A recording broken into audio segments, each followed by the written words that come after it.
था कालियन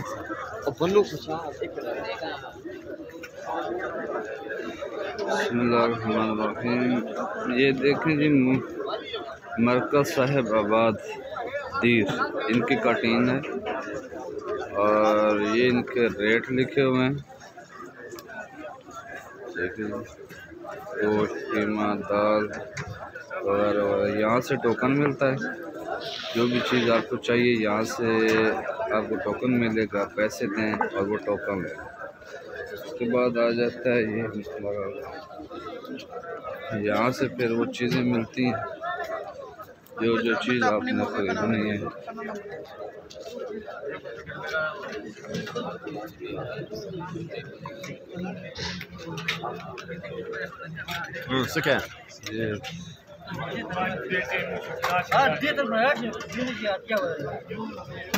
बस 3 लेकर आ गया। ये बैठ कर खा रहे हैं लोग, जिन्होंने इधर खाना है वो इधर खा लेंगे बैठकर, जिन्होंने ले जाना है वो फिर उधर ले जाएंगे। ये चाय ले रहे हैं यहाँ से।